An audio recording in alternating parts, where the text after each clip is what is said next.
Hello, everybody, and welcome to episode 129 live from a new location. I'm your host, Sam Godsey, and with me today, as always, is Tanner Dislin. Tanner, we got the new room. Not exactly how it's going to be set up. We still got some changes to be made.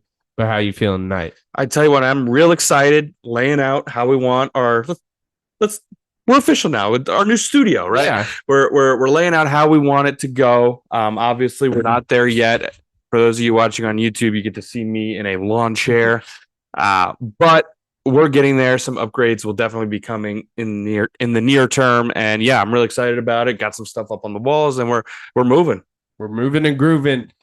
We didn't have an episode last week with me moving, and we're just busy. So we didn't have an episode, but figured with a 2-hour episode the previous week, we could maybe skip out on last week. But we got a lot to talk about. First round of the NBA playoffs just wrapped up. We're diving into round 2 this week. Already had a couple games being played. But we talk about this and so much more on episode 129 of Crunch Time. Tanner, you know how we start these things. Who is your winner of the episode? Yeah, we sure do. And I mean, over the past few weeks or so, we've been talking about NBA, a little NHL, rightfully so. Those playoffs are going on right now. But I'm going to bring you back to the diamond real quick. And I'm going to say my winner is going to be Mason Miller. Do you know who Mason Miller is? No Mason idea. Miller is the closer for the currently Oakland, soon to be Sacramento, and then will be Las Vegas A's.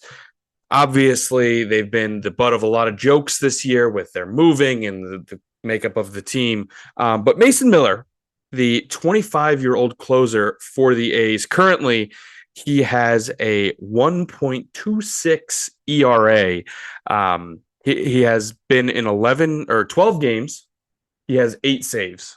Oh, So 8 saves in 12 games. He has, I do not believe he has blown a save yet this year. 2 earned runs, 29 strikeouts, 4 walks.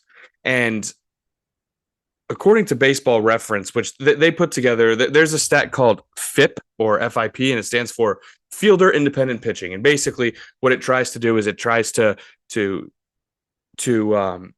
aggregate the quality of your fielding, the quality of your pitches, the quality of the contact against you, and come up with a figure of basically an ERA, what it would be like if like fielders weren't involved, a more pure figure. So he has that 1.26 ERA. His fielder independent pitching is negative 0.07. wow. So yeah, he's been unbelievable this year. And he comes out of the pen and he throws absolute gas. 102. He just pumps fastballs. No one can catch up with it. And he has a rather interesting story. Rather recently, I believe in 2022, he was in college. So he quickly rose to the big leagues and has been absolutely dominant this year. So it's a pretty awesome story for a team that doesn't have a lot of positive going along with it. And he's been absolutely dominant. And he looks like he's going to be either one of two things. He's going to be in Oakland Oakland/Sacramento/ Vegas to stay, or he's going to be traded soon because they can't keep any of their good talent. But he's been awesome this year. Yeah, that sounds like he is off to a hot start. For my winner, it's got to be the man up in Fayetteville. John Calipari is absolutely killing it. He came into this Arkansas gig with 0 players on the roster, and boy, has he made some moves. A lot of his commits that were for him at Kentucky have committed. Carter Knox, Boogie Fland, Billy Richmond, DJ Wagner's visiting this weekend. But what he's doing in the portal is just as impressive. John L. Davis from FAU, who was the number 1 transfer player committed to the Hogs recently. Jonas Adu, a big man from Tennessee, Adu Thero, and Zvonimir Ivasic, who was at Kentucky. So he's making big moves Obviously, being a Hog fan and knowing a lot of Hog fans, they are kind of blowing this out of proportion. You can get the best players in the world. Sometimes that doesn't lead to the ultimate success. But John Calipari going from zero to one of the best teams in the country already is truly impressive. Yeah, I mean, what else can be said? I love you mentioned John L. Davis. I mean, seemed like he was going to go to Michigan, right? Following Dusty May from FAU to Michigan. Surely you've heard that the rumor is he was, but he couldn't get in, which is absolutely hilarious. And I still wonder how athletes can't get into some of these schools. Yeah. I mean, I understand Michigan's a good school, but I mean, come on. Yeah. You know, definitely worthy of loserdom, I guess. But yeah, I mean, he just ends up going to Arkansas with a couple good players. I remember watching Adu in March with Tennessee. He had a really good March, and so did I remember the guy from Kentucky. I don't remember his name, but I remember he had that like 2-week stretch, or maybe even 1 or 2 week stretch last year at Kentucky. Whenever like he just kind of like took college basketball by storm, and he was very good, and people were calling him, of course, the next Jokic with the Eastern European name, and he's really tall and all of that stuff. So yeah, impressive job by Coach Cal. As you said, it's going to need to mesh. You know, he's had teams before that have just uber talented and haven't gone to the promised land, but this is a hell of a start for his tenure in Hogville. Yeah, absolutely. Now let's flip it on the other side things. Who is your loser? Yeah, Sam, my loser has to be I mean, it's just one of the craziest things I've ever seen on a basketball court. This happened. We're recording this on Tuesday, and this happened on last night on Monday night. Jamal Murray for the Denver Nuggets. Obviously, we've been nothing but positive about Jamal Murray, and rightfully so. I mean, he was unbelievable in last year's playoffs, and even so far in this year's playoffs, and not a lot of people talked about him before last year's playoffs. Very underrated. Well, in game 2 between the Nuggets and the Timberwolves, we'll talk more about that game later when we talk about that series. But Minnesota has been absolutely dominant so far, up 2-0 in Denver, in both those games in Denver. And Jamal Murray, frustrated with the play of his team, frustrated with the refereeing. The Timberwolves were being very physical with him. He, in protest of the refereeing, decided to throw a heat pack onto the floor. And I think even before that, he tried to throw a towel, and it didn't quite make it because it wasn't dense enough. It just kind of, and he tried to throw a towel. That didn't make it. Then he threw the heat pack onto the court, dangerously close to Karl Anthony Towns' ankle. Obviously, if he would have stepped on it, his leg would have slid. Possible groin, knee, all those injuries could have happened. Really, really dangerous and very, very childish. They've already fined him a bunch of money. I think not suspending him would be an absolute tragedy. You have to suspend him for that. I mean, it would be a shame for the league if you didn't suspend him. Just shameful act from Jamal Murray, which sucks because he was a star in this league, and he had a championship run under his belt, and obviously he had a couple game winners against the Lakers, and he was having a great postseason. But now all we're going to talk about is, remember that time when he threw the heat pack onto the floor? Yeah. Like, why the hell would you do that, bro? I don't get it. Yeah, absolutely. It is crazy. It was announced about an hour ago on Tuesday night. He actually avoided suspension. That's unbelievable. And was only fined $100,000. That's unbelievable. Which is nothing for him. But yeah, absolutely ridiculous. No arguments there. For my loser though, there's a lot out there. We got Gavin Sheets making a broadcast there saying, "Are you shitting me?" when a Sox player missed a routine fly out. We have Mayor Karen Bass of LA congratulating the Lakers on winning the season tournament. The biggest loser talk of all time. I don't know. Kelly Oubre, his comments after Jalen Brunson dropped 47 on him. But for me, the biggest loser is going to be on the diamond here, Tanner.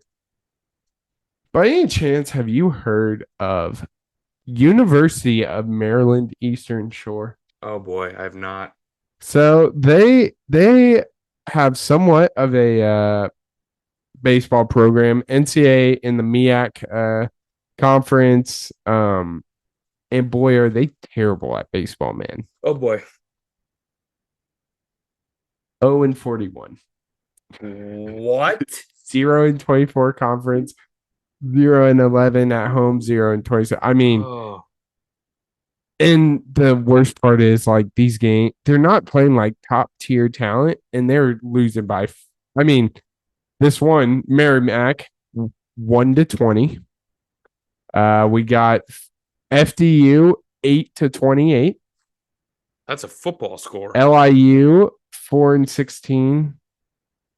They compete with Navy, but lost 10-13. 3-13, 1-7. Mount St. Mary's beat them 19-1. Oh, Wagner 23-8. Wagner again 13-4. Lemoyne 20-8. But they have a chance to win a couple more games. They got a couple more series. But if you're a Maryland Eastern Shore baseball fan, you are definitely feeling some pain this baseball season. I mean, this is baseball we're talking about. Like the greatest MLB teams of all time still lost 40 plus games, right? I mean, baseball more so than, I mean, obviously in any sport, anybody can beat anybody, but baseball in particular, truly anyone can beat anybody. Your pitcher has your stuff that day. So much has to go into winning a baseball game, and they're 0-41. And like, it's not even like you're getting the series, like the best players throughout the series. You're not getting their ace every night. You think at least one. Oh, and also you're not playing LSU. You're not playing Arkansas. You're not playing SEC teams. My goodness. Yeah, that's might be time to hang it up. Yeah. Maybe cancel the program. My goodness. Yeah, absolutely. Put those funds to Quidditch or something. Yeah, seriously. But ready to talk some ball, Tanner. Let's talk ball. NBA is underway. The playoffs. We wrapped up round one. We're just going to go in order here, Tanner. Thunder took care of business against the Pelicans. Sweep. What you got on this one? Yeah, I mean, you know, similar to what we talked about in the preview with Brandon Martelli on the pod. I mean, it's just the Thunder were just way too much for the Pelicans. I mean, obviously we know the Zion Williamson injury. Beyond that, I mean, the Thunder were just better at every position. Yeah, they took care of business. Game one, they played with their food a little bit, but I thought maybe because I think we recorded only after game one, where it was a 1-0 series. We thought, okay, maybe what's going on here. But no, the Thunder absolutely took care of business the next 3 games. Really learned a lot about the Thunder because after game one, I was definitely like, is this a vulnerable 1 seed? And they just, like I said, took care of business the rest of the series in dominant fashion. So, I think game one with the Mavericks better start. Yeah, absolutely. Seems like the Thunder haven't played in days. I mean, Shai Gilgeous-Alexander is cementing himself as one of the best players, period, not even guards in the game. And I still think it's like 3 or 4 years early because they still have guys coming up. I mean, Ousmane Dieng was their 13th overall pick, and he played majority in the G League. So it's going to be interesting. They have a tough matchup in round 2, which we'll touch on here in a bit. But we go to 2 versus 7, Nuggets, Lakers. Nuggets kind of kick the shit out of the Lakers. I mean, let's put it how it is. Cue the wow, the Lakers just played the Nuggets so tough. This was a great series. I mean, the games were okay, but every game was the same. The Lakers come out, they get a big lead or get a lead, and the Nuggets, who are better coached, they're a better team, and they have the best player in the series, have composure down the stretch, and they win the game. That happened literally every game during this series. And it was the same thing last year too. Yeah. And it seems Denver was by far the better team. Obviously, LeBron and AD got theirs, but I mean, D'Angelo Russell shat his pants like 3 out of the 5 games they played.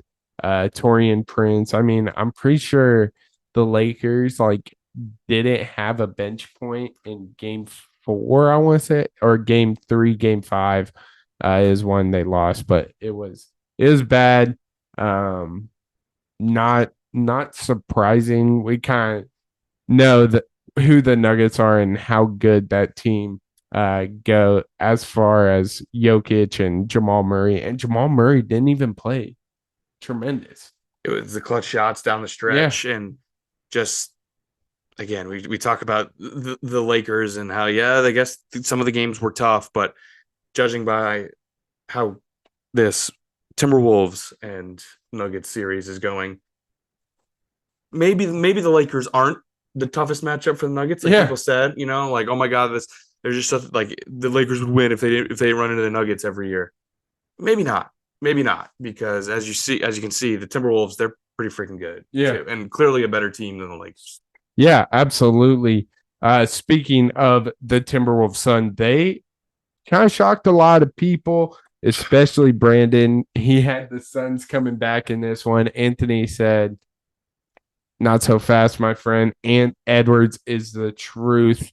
This dude went absolutely crazy through the entire series, making KD, Bradley Beal, Devin Booker, whoever was on him, he made look silly.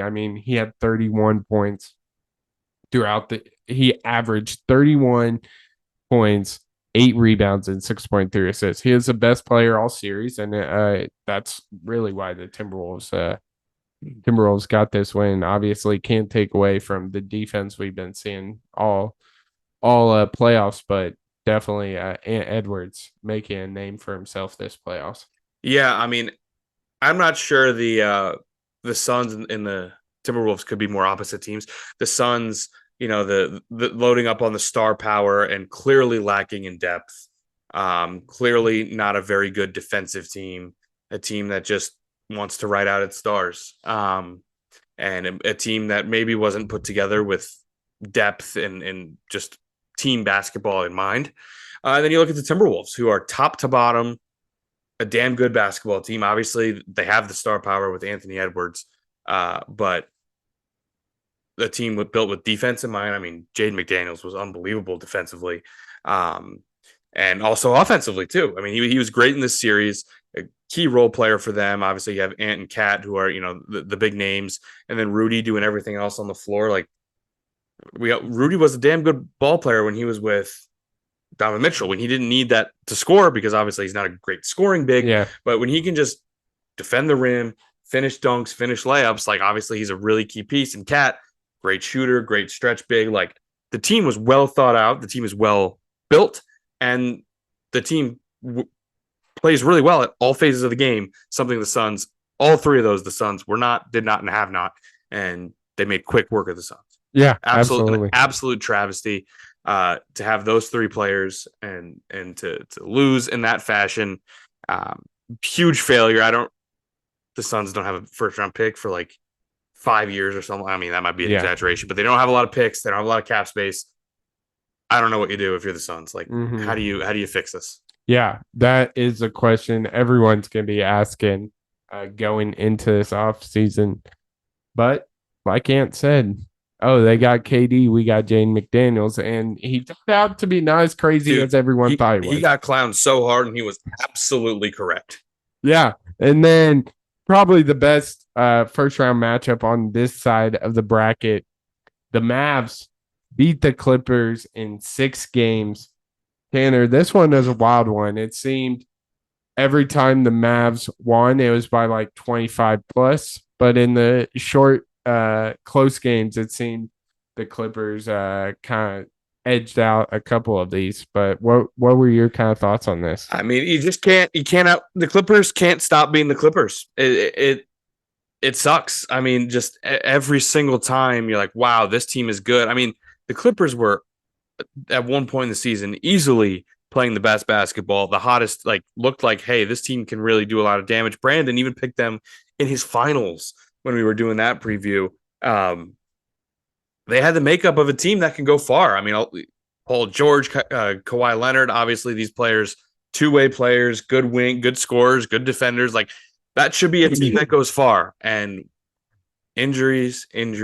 Kawhi only played one game in the series, then didn't come back. There was a weird stretch where they were winning the games without Kawhi. Yeah. Or he might have played 2 games in the series now that I think about it. But Kawhi getting injured, and then Paul George and James Harden, 2 guys maybe known for not the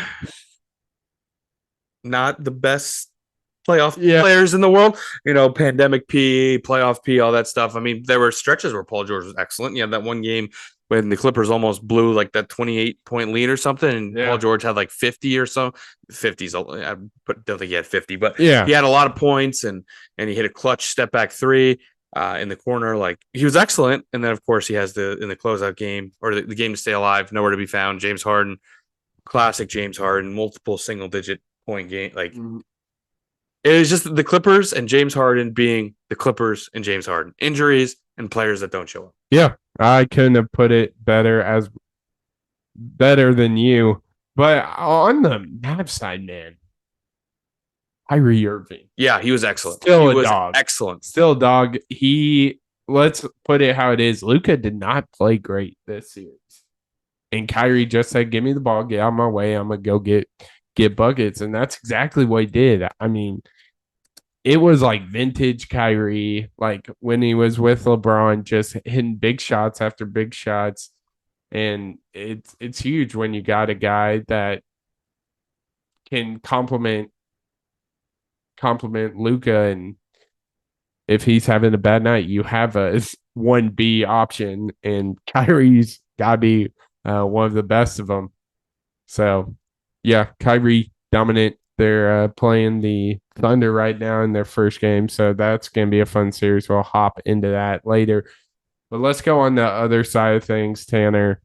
The Celtics Heat 4-1. Celtics with Jimmy Butler out. It seemed this was good as done. Yeah, and I think that game 2 was exactly what the Celtics needed. Obviously, we talk about that all the time. I was like, it's very cliche to say in sports where, it's the wake up call. It's the, but it felt like there was some truth to that. And, game 1, Celtics handled business, and they might have said, without Jimmy Butler, we can take the series off. Game 2, the shocker, the Heat win. And then the Celtics are like, damn, all right, we need to get our ass in gear.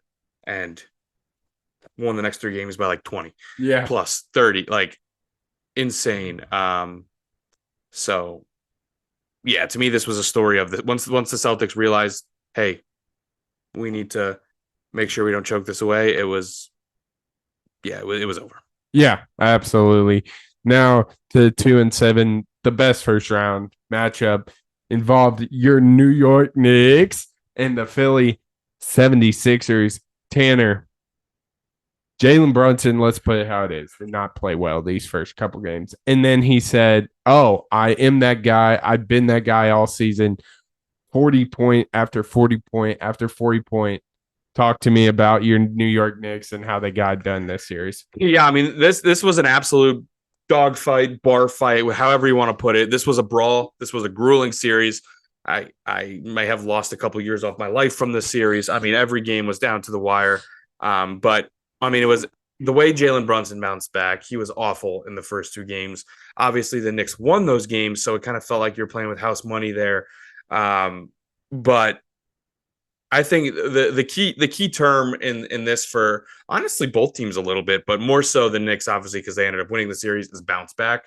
Specifically from Jalen Brunson, we mentioned awful to being, the best player down the stretch, 40 point. The last 4 games were all 40 point, and I think he may have 39 in there, maybe, but around 40 points. He averaged 30, I think over 40. 35. I think he averaged 41 and a half over the last 4 games. Yeah. But so bounce back from Jalen Brunson. I think bounce back from each time they lost the game, they bounced back and won the next, and namely the big one after the choke. The choke of game 5 when they were up 6 with 30 seconds left, similar to the Philly choke in game 2. And they bounced back. And they in game 6, they bounced back, took a massive first quarter lead. Philly comes roaring back. Buddy Hield makes every shot he throws up. The Philly role players were excellent in game 6. Maxey, unfortunately, didn't have his best stuff. I mean, he was excellent throughout the entirety of the series. Bias. Oh, okay. Well, yeah, Tobias. We'll talk about Tobias in a minute, but most of the role players played well for Philly in Game 6. Fortunately, Maxey didn't have it again, like I said, which was a shame because he was excellent through most of the series. His Game 5 was an all-time performance. But bouncing back and getting that big time lead. And then when Philly comes roaring back and they go up 10 in the second half, bouncing back from that, being able to close out the game, it was an impressively mentally tough, I think the Knicks were. And I would be completely remiss if I didn't shout out. He was so good throughout the entirety of this series in so many ways. And those of you who watch the series know who I'm about to say. Of course, it's Josh Hart. He was unbelievable. He got 22 offensive rebounds in the 6-game series. 22. I think the last 2 games he played all 48 minutes. Even Game 1 against Indy, which we'll talk about later, he played all 48 minutes. I mean, obviously it's Tibbs, so we know he's going to ride his starters, but Josh Hart is an absolute sicko in the fact that he doesn't want to come out, he doesn't need to come out, and he's going to play every possession like it's his last and fight, scratch, and claw for every offensive rebound. And he is just the type of player that if he's not on your team and you're playing against him, you hate him so much. Oh, yeah. But I absolutely love Josh Hart. He is the heart and soul, pun intended, of this team. He's the heart and soul of this team, and what he did throughout the entirety, and then even offensively as well, a couple big time threes. Game 1, he had the clincher, and then obviously the game winner in Game 6 to close it out. I mean, I cannot say enough about the way Josh Hart played in this series, and he doesn't have the offensive skills that Brunson has, so he's not dropping 40, but he was every bit what the Knicks needed, and one of the main reasons they won this series. Yeah, absolutely. The Knicks role players stepped up. Josh Hart, Dante, DiVincenzo, even sometimes you're like, what are you doing? Give it to Brunson, let him go to work. In a couple of those games. Dante had a huge second half in Game 6. Yeah, huge absolutely. second half in Game 6. But I mean, yeah, so I'm so proud of the Knicks. I love this team. I mean, even people forget, like we talk about the injuries. Oh, but Joel Embiid's not healthy. Knicks aren't healthy either, right? I mean, they don't have Julius Randle. Obviously, Julius Randle, Joel Embiid. I'm not saying they're the same player, but Julius Randle is an All NBA player. He literally has been All NBA in the past. So it's a big miss for the Knicks. They're injured too, and they're just riding out their starters. And it's been pretty fun, man. And looking at the Philly side of things, honestly, I think Philly's in a pretty good spot.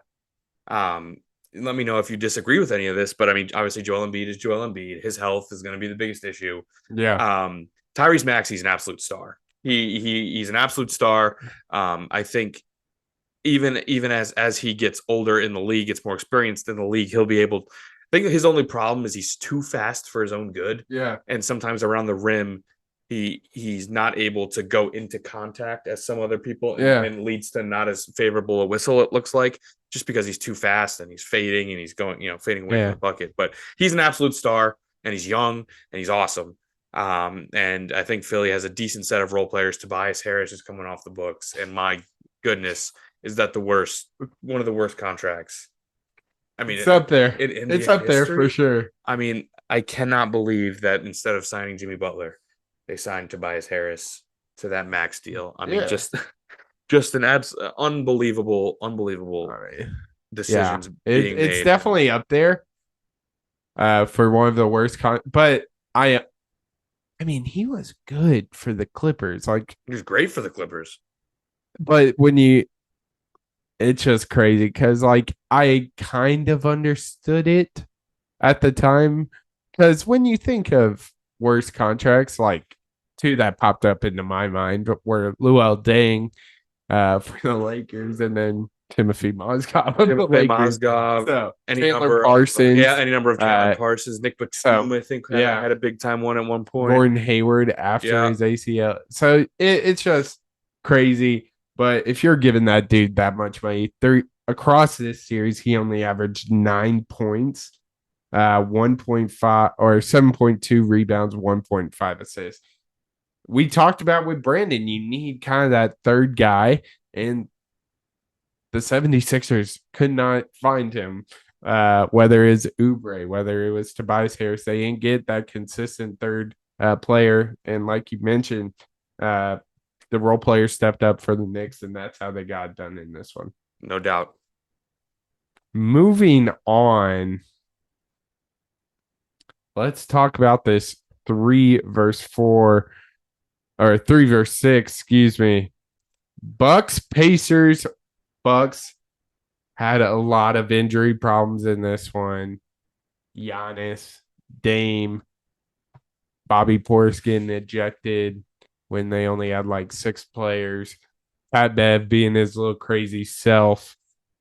But Pacers, man, Tyrese Halliburton, we talked about how he's kind of struggled, seems to be getting back on the right page.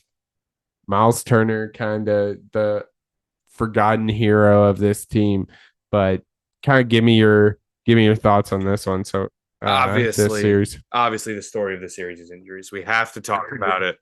I mean, Giannis didn't play once in the series. Damian Lillard a few times.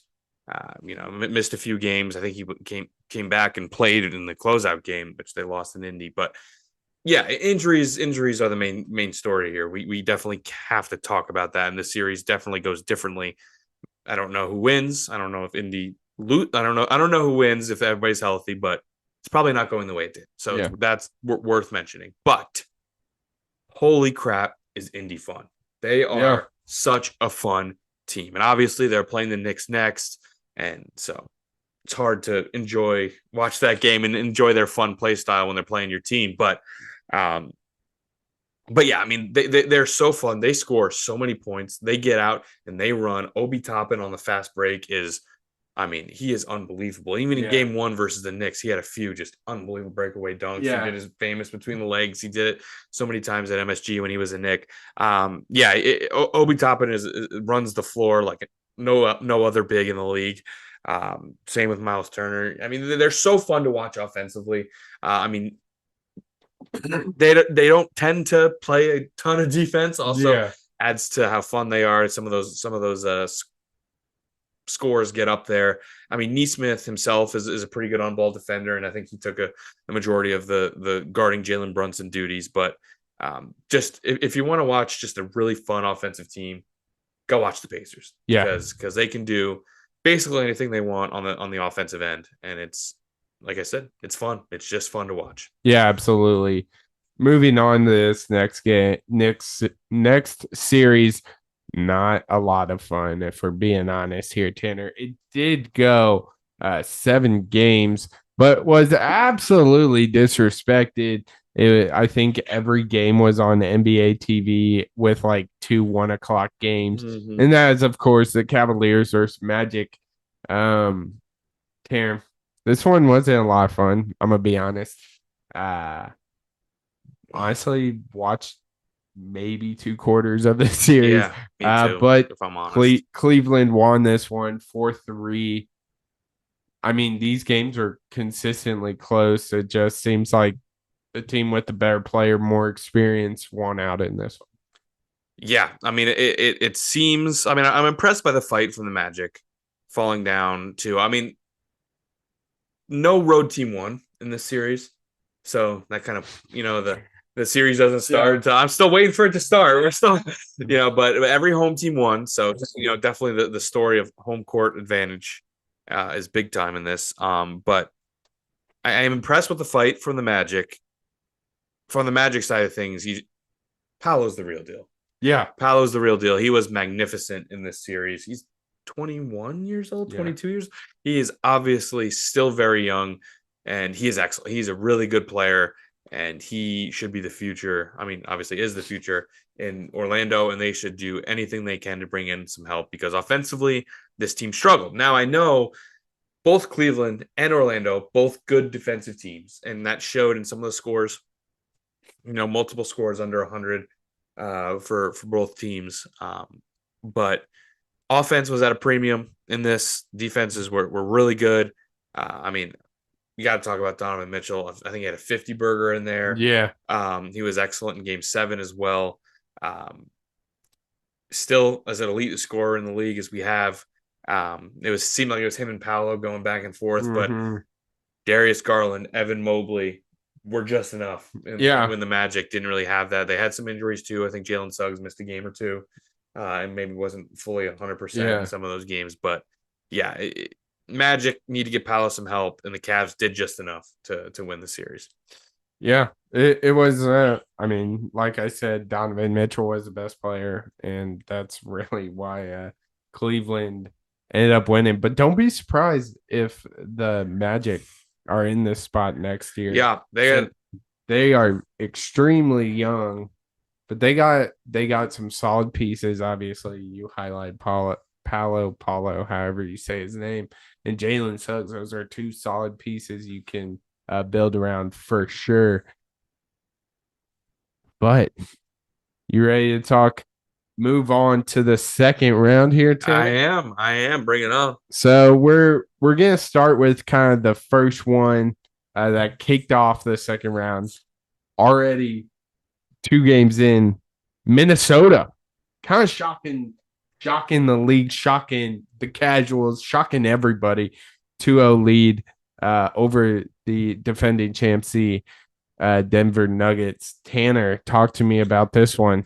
Oh man, I mean, I don't even shocking the casuals. Yeah, I mean, shocking, like you said, everybody. I mean, game one, they're both good teams, right? We all know this. And game one, you go into Denver and you steal one. It was a close game. I think they won by like 6, maybe. Yeah. You steal one.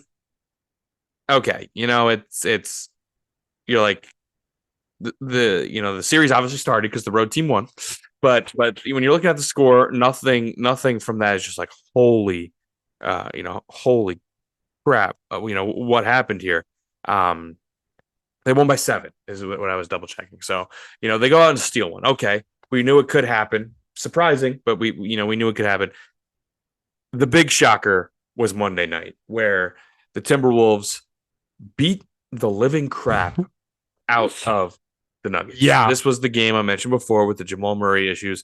The Nuggets scored 80 points. The Nuggets, the defending champs, with the seems like a million-time MVP Nikola Jokic and Jamal Murray and Michael Porter, scored 80 points. The Minnesota defense was unbelievable, swarming constantly. I mean, there were all these memes of how they were playing. They were blanketing everybody. It was one of the most impressive defensive performances I've ever seen in a basketball game, let alone a playoff game. Yeah, that's when everyone kind of went, oh, yeah. Oh my, what do we have here? And not to mention all this was without Rudy Gobert. Yeah, like probably their third best player overall didn't play in this game because he had a son earlier in the day. So, I mean, what's this team's limit right now? Yeah, right. No Gobert beating the defending champs by 26. I mean, how far can this team go? Ant was awesome. He had 27. Cat had 27. And it's also a team getting so much from its depth.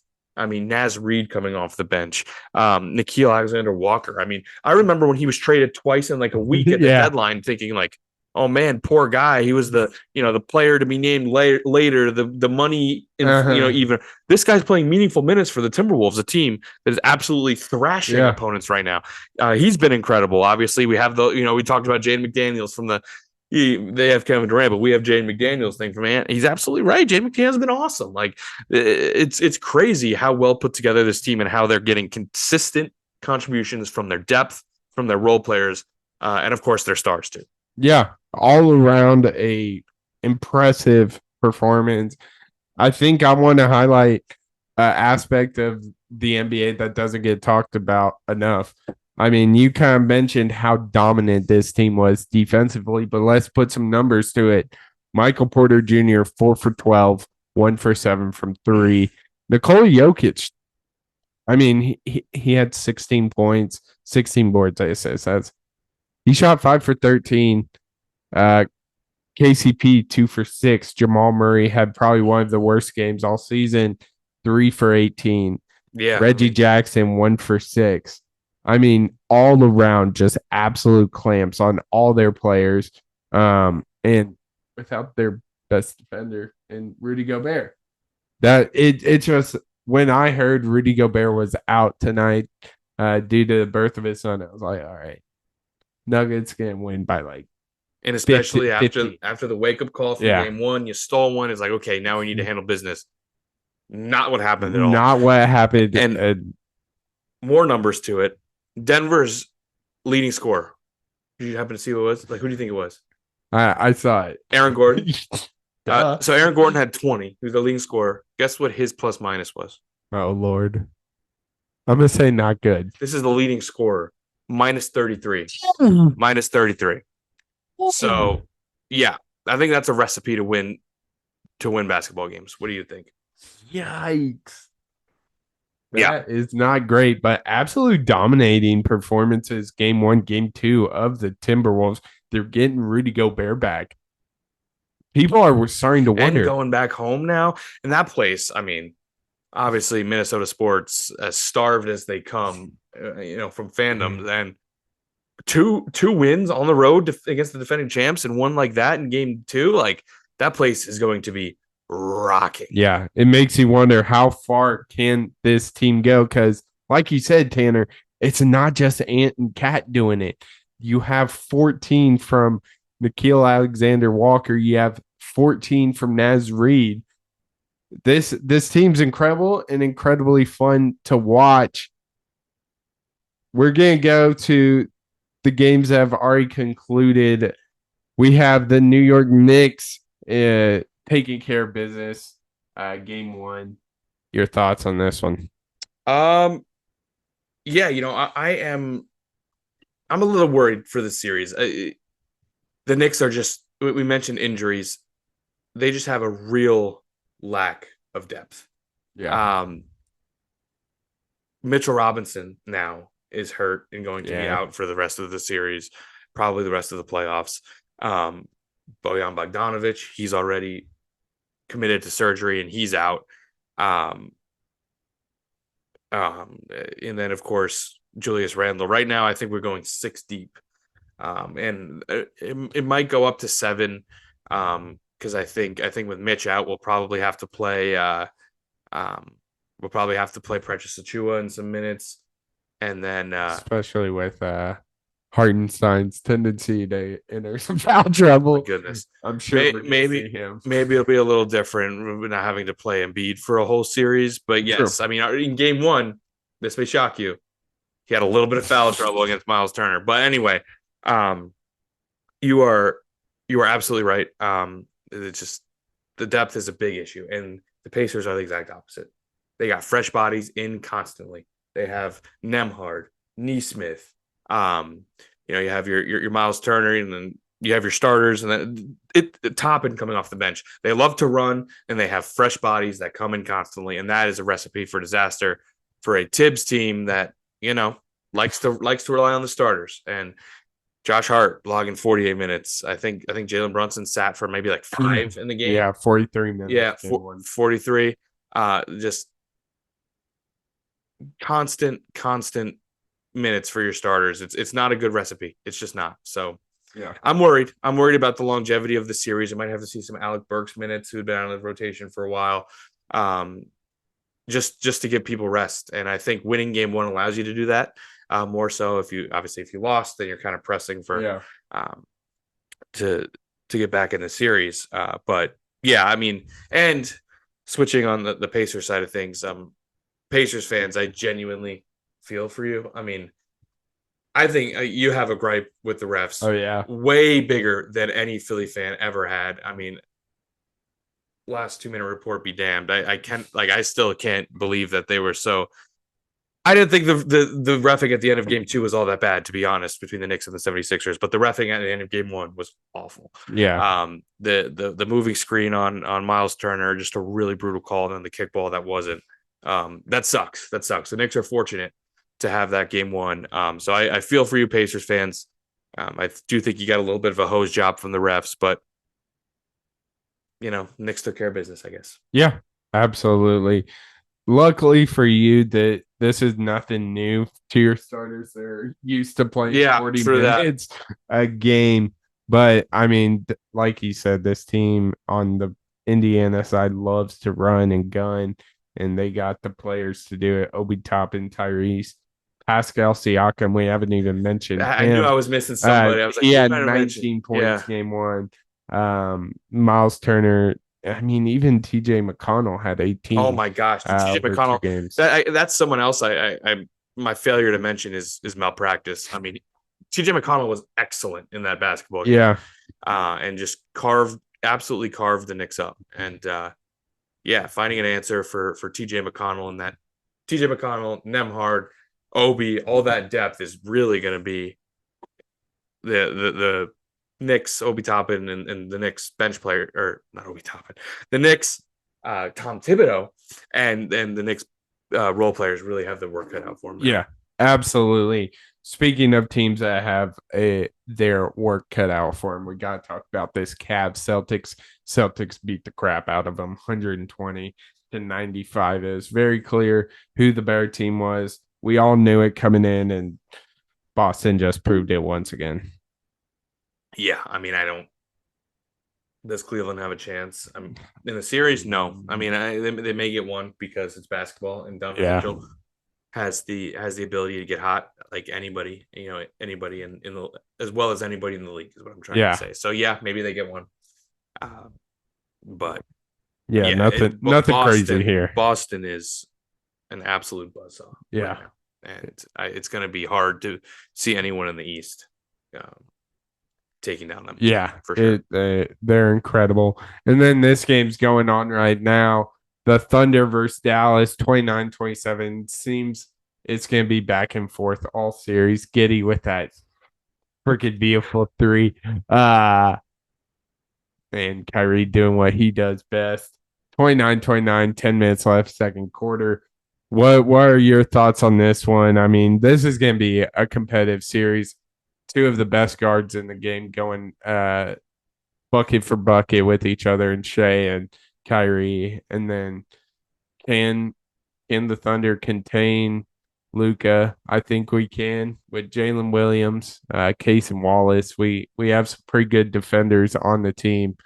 But it's gonna be an interesting series. It's gonna be a fun one, I think. Yeah, I'm fascinated by this series, to be frank. I mean, there's so much going on. I think the first argument we got to have is the classic rest versus rust, right? Yeah. Because I mean, the Thunder could not have had an easier round one and longer time to sit and wait. And the Mavs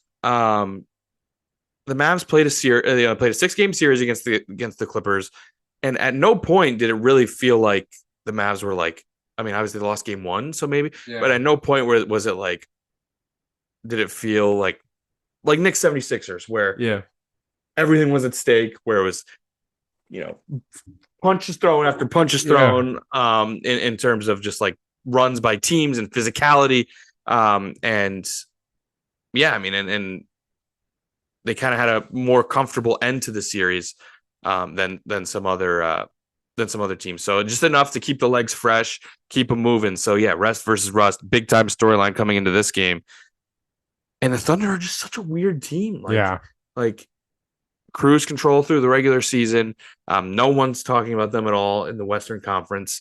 And then we talked about the Clippers. So they of course had the team to win the finals, taken out by the Mavs. Mavs look good.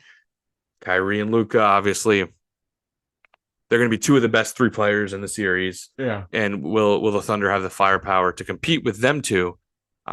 Is fascinating to me. And I think the Thunder were 3-1 against the Mavs in the regular season. Yeah. So, advantage Thunder there. I mean, I'm just captivated by the series, to be honest. Yeah, this is going to be a fun series. But we kind of previewed all the second round. So, Tanner, who is heading to conference finals? Let's start on the East side first. Yeah,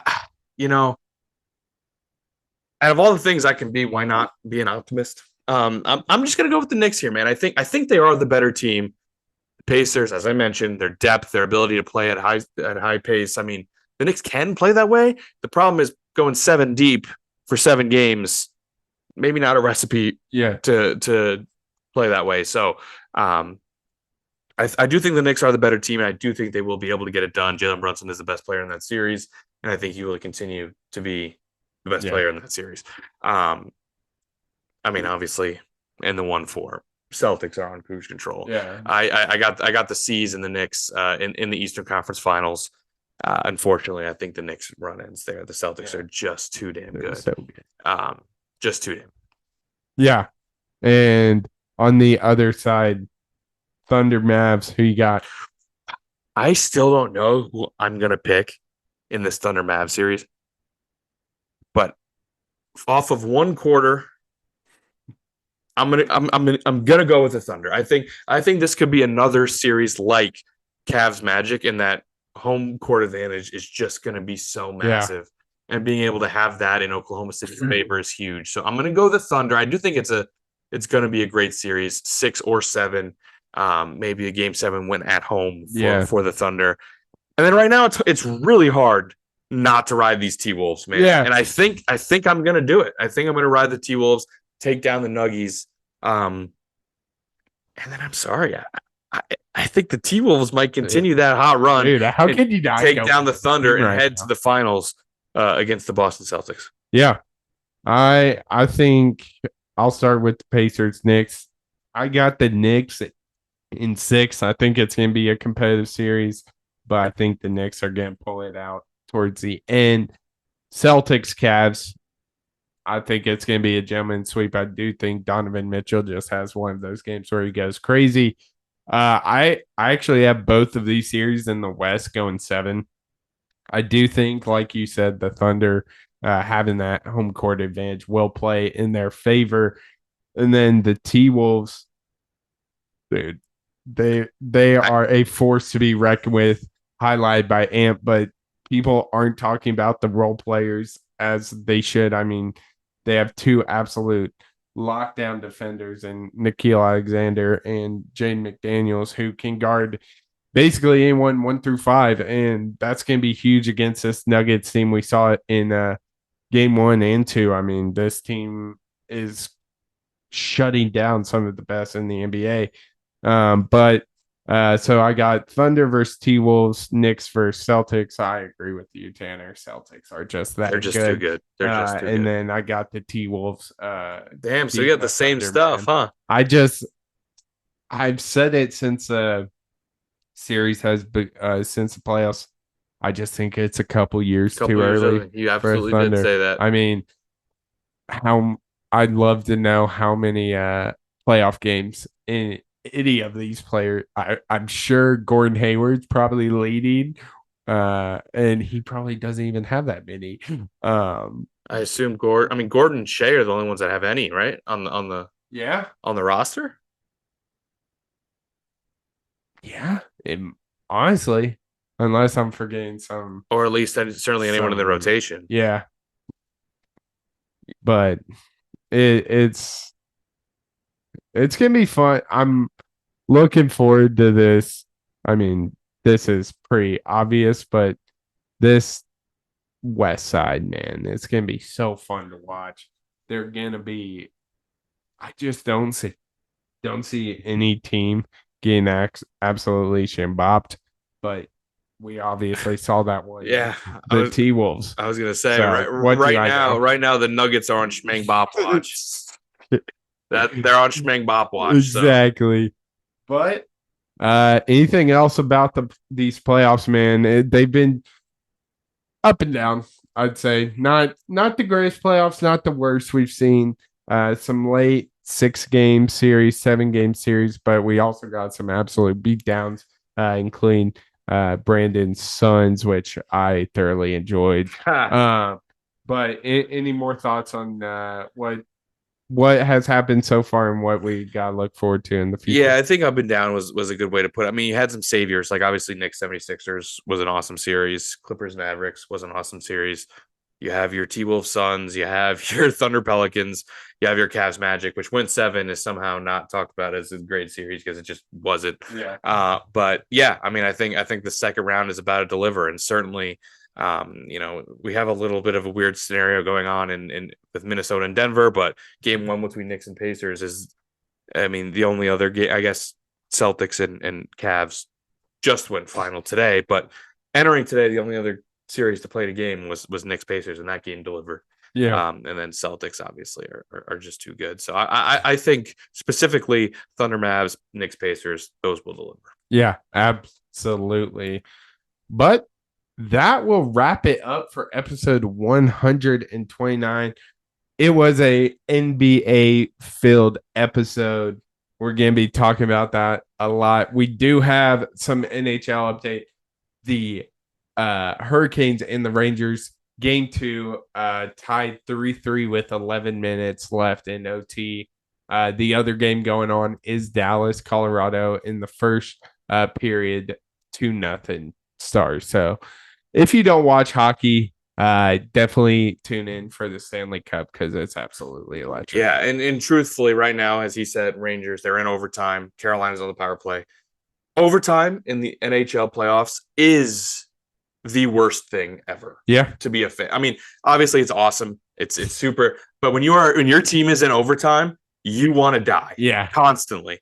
And Rangers did win game 1, so they do have a little bit of leeway here in this series. But yeah, no, when your team is in overtime in the NHL playoffs, you want to die. And that is what's going on right now. So yeah, very, very nerve-wracking stuff. And at times, if you watch on the YouTube and you see my eyes staring above the camera pretty intently, that would be why. Yeah, it's been a great game, but very scary stuff here. And Carolina's on the power play too. I don't know if I said that, but yeah, not great. Yeah, not good at all. But that will wrap it up for episode 129. You can follow us on Instagram, TikTok, and X at crunchtime_pod. Make sure to like, comment, and subscribe to our YouTube channel. We're going to be having some upgrades to the studio here soon. So make sure you're tuning in to the YouTube for that. But the clock has run out on this one, and we'll see you on the next one on Crunch Time. I'll see you.